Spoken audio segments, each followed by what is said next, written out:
But also at this point, like, guys, I don't watch half the shit because it's a popular show. It just doesn't, the ratings are different. It's not on Bravo, it's not on a huge network. So, right? Yeah. So it's not going to be, Well, and also you literally took a show idea from Andy It's on Cohen. OWN, I think. Yeah, but you took an Andy Cohen show idea and you turned it into something, and while also trashing Andy Cohen. So whatever Carlos King's vendetta is against. But also, wait a minute, Carlos King, girl, I got to say this too.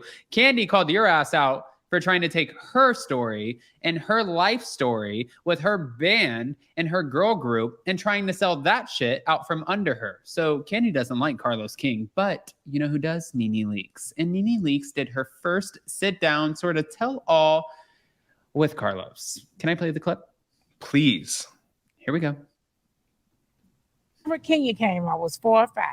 That's when I think it changed. Why?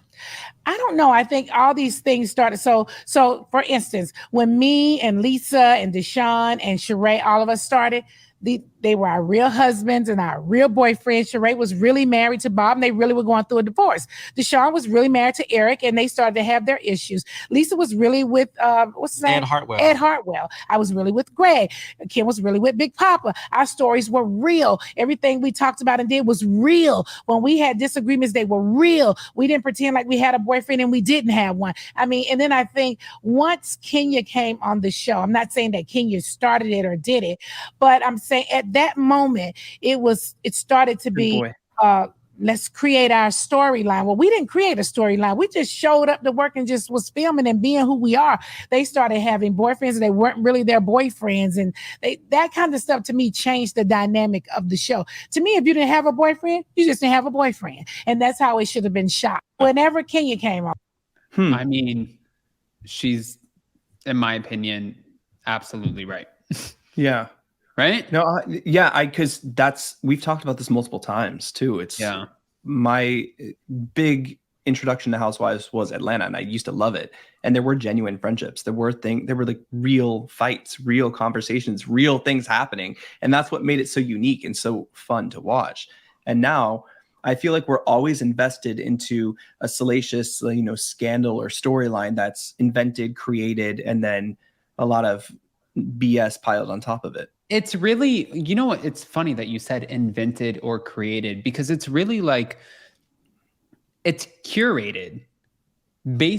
Kind of like how Facebook and Instagram and Twitter, they all do these focus groups, right? They figure out, what do the users want? What do the users need? How do we keep the users coming back? And you don't think the producers, the network execs, and the editors are not doing the same thing? They're curating the information based off of the fan feedback to figure out, what do you like and what do you not like? Do you like drama? You want someone to be cheated on? We have that. You guys like fights? We got that. So they curate it based off of what you want. But I get what Nene is saying, because really, originally, you only got what was original. It was only what was authentic to them. You got what was there. What was real. Yeah. They put the real in reality TV. You didn't get sold a fake bullshit storyline until people started bringing the fake BS storylines. And then from there, that I think slowly over time, it did change the course of reality TV and how these stories were being presented to the audience. But the audience, 9 times out of 10, doesn't realize the production behind any of these reality TV shows. So when you hear reality TV, you think real TV. That's kind of what you think. You're like, no, they actually are fighting. No, they actually are getting a divorce. No, they are best friends. They've been best friends for forever. It's not always true. But wait, hold on. When you say there's not more, there's always more. Okay? Reality Blurb came out with this, and Nene Leakes revealed her salaries on the early seasons of The Real Housewives of Atlanta and said that the current cast is sitting in the house that she built. Okay. Speaking on Carlos King's Reality with the King podcast via Radar, Nene revealed that she made $10,000 for the first season. She and the cast knocked it out of the park in their sophomore season. Her salary was bumped to $50,000. She said by season 3, she, Kim Zolciak, and Sheree Whitfield were making from about $100,000 to $150,000, depending on who it was. And then from there, she added, We started to make a bag, maybe season 4. That's when we got the real money that we deserved. Now, moving on from there, she actually made a great point, and she shaded the current ratings of The Real Housewives of Atlanta, which I didn't even realize. We love TV Deets. We watch TV Deets on Instagram. Now they have a podcast. Go check them out. They're always giving us the new ratings, but if you look at the ratings that Nene Leakes is speaking on, it's wild.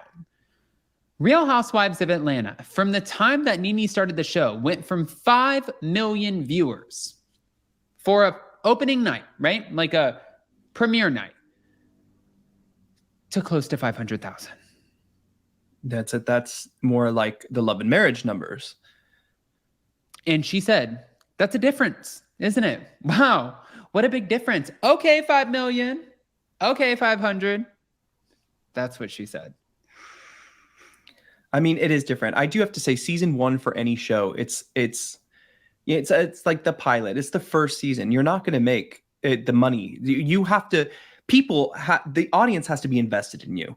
They have to be introduced to you first before they know the value to set. It's the same on any TV show. So I don't understand that. Of course, they got a bag after that, 100%, absolutely. But again, you have managers, you have agents that do these negotiations. Tell them what you want. Yeah, No. But that whole cast deserved to be paid what they were being paid at that time. Not only were you bringing in ratings, in fact, a lot of the Housewives shows used to hit in the millions. Now we can barely hit a million for some shows. So it's just changed. It's evolving and changing. But this is going to go to the argument that Bethany and like Lisa Rinna about, things in contracts and stuff like that. If the ratings aren't there, the networks aren't going to want to do it. Yeah. Oh, and it keeps going. We have more. As I'm concerned, they're all sitting in my house, the house that I built. And it seemed like it's tumbling down. Because as far as I'm concerned, they're all sitting in my house, the house that I built. She said that Cynthia Bailey conspired to get her kicked off of the show. Now, interesting. I don't know if I believe that, but I don't know either. But it's not just the house. It wasn't just the Nene show. If people were watching the Nene Leakes show and it was so successful, that's the house you built, 100%. Right. She did. I think she put the cast together. So she did have a part in that. But if it doesn't work together and the rest of the ladies don't work together and there's no drama or conflict, it's really Housewives is an ensemble cast. And you have one or two standouts always. But yeah, I don't know. I love Nene. Nene is another person who's like Bethany for me, who I really love. I just don't like the ego that comes along with it. I love Bethany. She hates me. Or not Bethany, Nene. I love Nene. Nene hates me. Bethany. Bethany does not hate you.